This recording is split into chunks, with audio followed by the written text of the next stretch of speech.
तो सब बढ़िया है। नमस्कार, हमारा नाम है ब्रिजेश। आज द स्टोरी नाइट में बात देश के सबसे खतरनाक डाकू के बारे में। साल 1941 की बात है। बड़ौदा रियासत के एक राजा हुआ करते थे, महाराजा प्रताप सिंह गायकवाड़। एक रोज राजा ने खेलों की प्रतियोगिता रखवाई। तय तारीख को आसपास की रियासतों से खिलाड़ी पधारे। घूम रही एक लड़के की लंबी कदकाठी और मजबूत मांसपेशियों वाला पट्टा जवान। नाम था भूपत सिंह चौहान। भूपत ने 6 खेलों में पहला नंबर हासिल किया। 7वें में वह दूसरे नंबर पर रहा। बगनिया नाम की एक छोटी सी रियासत थी, जहाँ के राजा का नाम था अमरावाला। भूपत उनके महल में घोड़ों की देखभाल करता था, साथ ही गोली चलाने में माहिर था और गाड़ियां भी चला लेता था। इस सारे हुनर आगे उसकी कहानी में बड़ा रोल अदा करने वाले थे। भूपत की जिंदगी का अगला पड़ाव आया 1947 में। भारत आजाद हुआ, रियासतों की उल्टी गिनती शुरू हुई। राजा के दुश्मनों ने उन्हें एक साजिश में फंसाने की कोशिश की। उनके और भूपत के नाम पुलिस में केस दर्ज करवा दिया गया। अमरावाला तो कुछ दिनों में चल बसे, लेकिन भूपत सिंह फंस गया। पुलिस से बचने के लिए वो फरार हो गया और अपने एक भरोसेमंद साथी राणा भगवान डांगर को भी साथ ले गया। यहाँ से भूपत के एक खिलाड़ी से डाकू बनने की कहानी शुरू होती है। बगनिया से फरार होने के बाद भूपत ने राणा के साथ मिलकर एक गैंग बनाया। दोनों लूटमार और फिरौती उगाने का काम करने लगे। धीरे धीरे उनके गैंग में इजाफा हुआ। 3 सालों के अंदर ही उन्होंने 27 हत्याएं और लगभग 9 लाख रुपए की लूट को अंजाम दिया।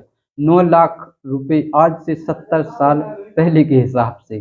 भूपत की गैंग की एक खास बात थी कि वो कभी महिलाओं पर हमला नहीं करते थे। यहाँ तक कि भूपत ने कई बार गरीब लड़कियों की शादी करवाई और कई दफा गरीबों को पैसे भी बांटे। किस्सा मशहूर है कि एक बार उसने एक सुनार को लूटा और लूट से मिले सोने व चांदी के सिक्के बाजार में उछाल दिए। ऐसी कहानी के चलते जल्द ही उसकी छवि रॉबिन हुड की हो गई। लोग उसे दरियादिली के साथ और अपने घरों में छिपने के लिए पनाह देने लगे। भूपत सिंह पर एक हतो भूपत नाम से गुजराती में किताब लिख चुके जीतू भाई ढाडल बताते हैं कि भूपत हालत के चलती बागी बना था। उसके चरित्र पर कभी दाग नहीं लगा। वो गरीबों के पक्ष में हमेशा खड़ा होता था। जब जूनागढ़ के विलय के समय सांप्रदायिक दंगे भड़के, भूपत ने बहुत से लोगों की जान बचाई। दोनों धर्मों की औरतों की आबरू की रक्षा की। इसके चलते भूपत लोगों में काफी लोकप्रिय हो गया। भूपत के चर्चे अब पूरे सौराष्ट्र में फैल रहे थे। उसके किस्से मशहूर होने लगे थे। मसलन एक किस्सा यूं था कि एक बार भूपत को फिल्म देखने का शौक चढ़ा। राजकोट के एक सिनेमा हॉल में चंद्रलेखा फिल्म लगी हुई थी। राणा और उसने मिलकर तय किया कि दोनों लोग फिल्म देखने जाएंगे। दोनों ने बदन पर गद्दर चढ़ाया, गांधी टोपी लगाई और सड़क पर चले गए। यहाँ उन्हें एक ट्रक वाले ने लिफ्ट दी। कुछ समय बाद दोनों लोग राजकोट के सिनेमा हॉल में चंद्रलेखा देख रहे थे, पुलिस चौकी से महज कुछ कदमों की दूरी पर। ऐसे किस्सों के चलते भूपत एक मिथकीय किरदार में तब्दील हो गया था। पुलिस भी उसका कुछ नहीं बिगाड़ पा रही थी। हालांकि उसके दुस्साहस का एक यह भी कारण बताया जाता है कि रजवाड़ों का आश्रय उसे प्राप्त था।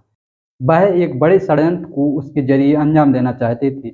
आजाद भारत के पहले चुनाव साल 1952 में अमेरिकी मैगजीन न्यू यॉर्कर में एक लेख छपा। पत्रकार और लेखक संथा रामाराव ने लिखा, आजाद भारत के पहले चुनाव से ठीक पहले भूपत का आतंक बहुत बढ़ गया था। उसके गैंग के साथी बॉम्बे प्रेसिडेंस में लूटपाट व हत्या कर रहे थे। आगे संथा लिखती हैं कि सरकार के अनुसार ये रजवाड़ों की साजिश थी।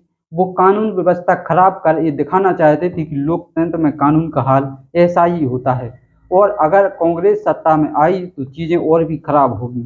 सरकार के खिलाफ षड्यंत्र के आरोप में तब कई रजवाड़ों को गिरफ्तार कर जेल भी भेजा गया। हालांकि भूपत सिंह पुलिस की पकड़ में नहीं आया। अंत में सरकार ने इस काम के लिए एक खास शख्स को जिम्मेदारी सौंपी। यहाँ से डाकू की इस कहानी में एंट्री होती है एक पुलिस वाले की। इनका नाम था विष्णु गोपाल कनेटकर। कनेटकर को आईजी बनाकर सौराष्ट्र भेजा गया। कनेटकर ने इस काम के लिए एक स्पेशल टीम का गठन किया। इसमें पागी भर्ती किए गए। पागी यानी कच्छ के रेगिस्तानी इलाके के वे लोग जो रेत पर छपे पांव का निशान पड़ने में माहिर थे। ऐसे 2 पागी कनेटकर के लश्कर का हिस्सा थे। कनेटकर ने सबसे पहले भूपत के समर्थकों को गिरफ्तार करना शुरू किया। इससे भूपत के छिपने के कई ठिकाने बंद हो गए, लेकिन भूपत अभी भी उनकी पकड़ से दूर था। पुलिस को सीधी चुनौती देते हुए वे लूट की वारदात के पहले पुलिस को एक चिट्ठी भेजता था। इसमें लूट की जगह और समय लिखा होता था। भूपत अपनी चिट्ठी में कनेटकर के लिए डीकरा शब्द का इस्तेमाल करता था। इसका मतलब होता है बेटा। हालांकि उम्र के लिहाज से देखा जाए तो कनेटकर भूपत से 10 साल बड़े थे। विष्णु गोपाल कनेटकर साल 1969 में सीआरपीएफ के महानिदेशक बनकर रिटायर हुए। चिट्ठी भेजने के अलावा भूपत एक और काम करता था। अगर उसे पता चलता कि कोई उसकी मुखाबिर कर रहा है तो वो उसकी नाक कान काट लेता था। साथ ही चेतावनी देता था कि अगर बदनामी के डर से उसने आत्महत्या कर ली तो उसके पूरे परिवार को खत्म कर दिया जाएगा। आईजी कनेक्टर की तमाम कोशिशों के बावजूद भूपत उनके हाथ न आया। बार बार वो हाथ से निकल जाता था। एक बार कनेक्टर को राजकोट से एक लूट की खबर मिली। पहुंचे तो एक पर्ची उनके हाथ लगी। पर्ची से पता चला कि वारदात में एक भूतपूर्व राजकुमार की कार इस्तेमाल हुई थी। कनेक्टर ने राजकुमार पर दबाव डाला तो पता चला कि भूपत का एक आदमी उनके यहाँ छिपा है। पुलिस ने दबिश दी। भूपत का साथी गोलीबारी में मारा गया। कुछ दिनों बाद पुलिस ने राणा को भी इनकाउंटर में मार गिराया। राणा की मौत के बाद भूपत को समझ आ गया कि वो पुलिस की पहुंच से ज्यादा दिनों तक दूर नहीं रह सकता। हो सकता है उसे पुलिस गिरफ्तार भी कर ले। बचने का सिर्फ एक ही तरीका था, सरहद पार चले जाएं या सरहद लागना। 6 जून 1952 की रात भूपत अपने 3 साथियों सहित पाकिस्तान की सरहद में दाखिल हुआ। किस्मत ऐसी थी कि वह वहां भी पुलिस के हत्थे चढ़ गया। हालांकि यहाँ उसकी जान को कोई खतरा नहीं था। जेल भी हुई। 1 साल बाद रिहाई भी मिल गई। अब कहानी में थोड़ा क्लाइमैक्स चेंज होता है। भूपत ने सोचा था कि वह कुछ सालों बाद भारत लौट आएगा, लेकिन ऐसा नहीं हो पाया। भारत की पुलिस उसकी जान की दुश्मन बनी हुई थी, इसलिए उसने पाकिस्तान में ही रहना बेहतर समझा, बल्कि वहां पर उसने इस्लाम धर्म अपना लिया, शादी भी कर ली। अब भारत का कुख्यात डकैत कराची के बाजार में दूध बेचने लगा था। इधर भारत किसी भी तरह भूपत को वापस लाना चाहता था। इस मामले में जुलाई 1956 में प्रधानमंत्री जवाहरलाल नेहरू व पाकिस्तान के पीएम मोहम्मद अली बोगरा के बीच बातचीत भी हुई। बोगरा पहले तो भूपत को भारत को सौंपने के लिए तैयार हो गए, लेकिन फिर अपनी बात से पलट गए। भूपत खुद किसी हाल में भारत आने से बचना चाहता था।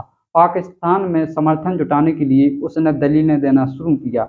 बिट्स अखबार में छपी रिपोर्ट के अनुसार वो खुद को पाकिस्तान समर्थक बताने लगा था। रिपोर्ट में उसका बयान कुछ यूं छपा था: मेरी रियासत का पाकिस्तान में विलय हुआ, लेकिन भारत की सेना ने हम पर हमला कर दिया।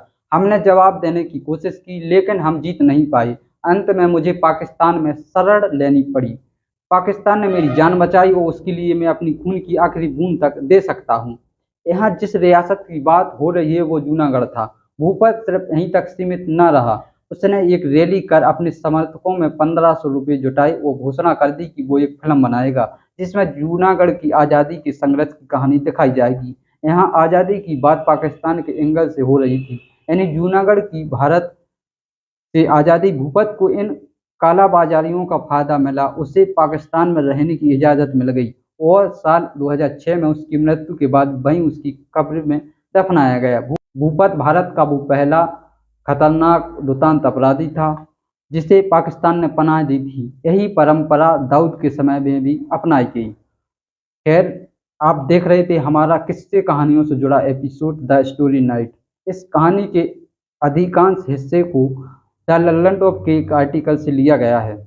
आप देख रहे थे हमारा किस्से कहानियों से जुड़ा एपिसोड द स्टोरी नाइट। अगर वीडियो अच्छा लगा हो तो लाइक करें, चैनल को सब्सक्राइब करें। हमारा नाम है ब्रिजेश। शुक्रिया।